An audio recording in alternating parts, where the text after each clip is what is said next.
and truly make a difference in the lives of children, that we welcome them to the table. How are you working with teachers' unions? Because obviously that's a give and take that has to go on no matter what you do. I don't have a problem working with teachers' unions. I understand that, you know, the groundwork has been laid. There's some positive relationships that have already been established with our teachers' union, with the agreement in January of the contract being passed.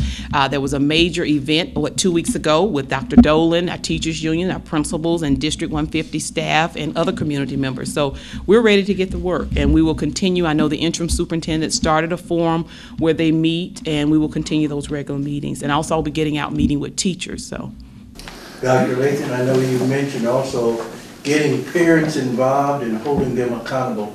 How important are parents from your perspective in helping to raise student achievement? I think parents are very important, especially when you're trying to make that connection with students and also parents.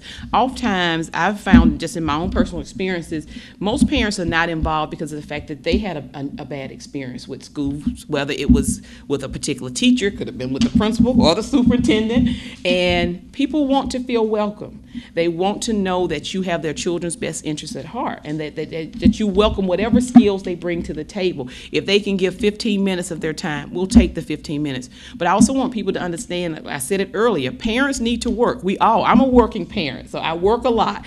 And we need to understand, just because parents are not at a school or at an event doesn't mean that they don't care about their children's well-being. They're at work because they do care, because they need to provide. So I think it's important for us to understand that we are responsible for children when they're in our care, and that we need to do all that we can possibly do to ensure that they have what they need during the time that they're with us. You mentioned earlier about the possibility of having early childhood programs. Does that open the door for other providers to come in and provide those services at no cost to districts, such as Head Start? It does open the door, and I think we're going to have to look at some options where we can partner with Head Start or some other agencies or some learning centers to be able to provide resources within the district. What about summer school? This is the first year in a while where there's going to be no summer school for high school students, going along with the financial situation, the state funding.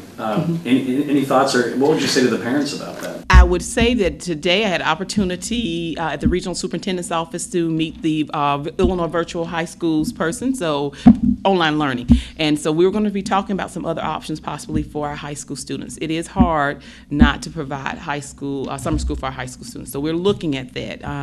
But we are faced with some tough choices right now. And with the virtual learning, would the district have to pay any money for that? Would that be a that's what we're going to be exploring. So if anyone wants to help us, we are open to that. But we are trying to look at some options for also our high school students. Dr. Lathan does have another appointment, so we've got just a couple more minutes, so if you want to wrap up your working with the school board, you've got to have enough votes to get something passed. Yes. Previous administrations had a tough time getting the votes needed to talk about your working with the present school board and, you know, getting your ideas to them to get the votes to pass your ideas. And I think that's, like I said, once again, it goes back to that partnership, and that's why I felt it was very important for me to first meet with the board to truly find out where they were on certain priorities so that we could develop a plan. So I think it's going to take time of partnering together, communicating with each other, you know, presenting ideas to them, but making sure that they have all the information they need to make a sound decision. Oftentimes we might not, and I've been guilty of it myself. We have a great idea, but we haven't laid the groundwork and provided all the information that's needed so that the board can make a decision. So I'm going to be working with them and doing my best to make sure they have all the background information before a decision is made.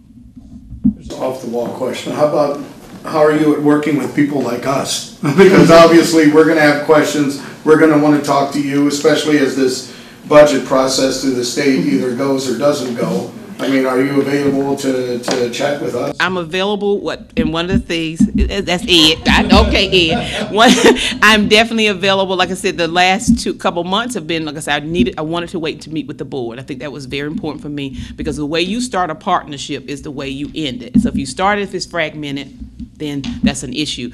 Within the next month or so, when I'm really here full time, that's fine. I don't have a problem. I am a morning person, so if you want to talk to me in the mornings while I'm still in San Diego, we need to do that. It's like 7:30 your time, but it's 5:30 my time. That's before the day gets going, before I get to the office. But when I'm at work, I said my day job for right now, I have to focus on that as well. But I'm willing for us to talk and communicate, call me, email, that we can do that. I'm really looking to partner. I'm looking, so since you asked Ed, for some a partnership throughout my first year. So if the press wants to be a part of that, to tell the story of how District 150, not the superintendent's making a difference, how the entire team in 150 is making a difference. I'm looking for someone to follow me along, kind of like Pam did today. So we're looking for that. So I'm very open to that. You mentioned that you're a working parent, and like many people moving to Peoria, you're not just coming here as a school superintendent, but you're coming as a parent who's looking for a school. So what are you looking for in a school? Excellent. Thank you for asking. Once again, looking for big on neighborhood schools or the community schools. So I'm big on choice. And to be very honest, as a parent, because we've kind of lived in a few different places, I'm looking for an outstanding teacher, first of all. So I guess is this my advertisement for what we're looking for? But an outstanding teacher that truly can differentiate instruction, that's willing to provide opportunities via technology, for all children, that provides an opportunity for a child to learn at his or her own pace, looking for a principal that is truly an outstanding leader, looking for opportunities for parent involvement, and also looking for a friendly front office staff when you walk into the building. So, and looking at that climate, but a place that allows children to be children. School for me, and I think that's why another reason I'm still in education, was always fun. I had the best teachers. I knew that they genuinely cared for me, and it was so exciting. I think I shared that a couple weeks ago when I was here. It was so exciting to be able to call back to that 6th grade teacher and say, I made it, I did it, so it's exciting for me that teachers do all they can to ensure that children are successful. Have you made a choice yet? Haven't made a choice yet. I think we're pretty close. It will be wherever we live. It will be that. Like I said, when we moved to San Diego, we had some options, but we chose neighborhood school, Title I school, and it was working because, like I said, it's about that person that's in front of in the classroom. It was about that principal. It wasn't about the name. It wasn't about all the extra frills. It was about what was happening in that classroom on a daily basis. I am big on technology, so I'll be looking at that. But when I say I'm big on technology and big on ensuring that teachers are using the tools that they've received, and that children have an opportunity to use those tools throughout the school day. How many children do you have? Just one. She's 8. She's in 3rd grade. Be a District 150 school? Oh, yes. I mean, is there any other place to go? No, not for me.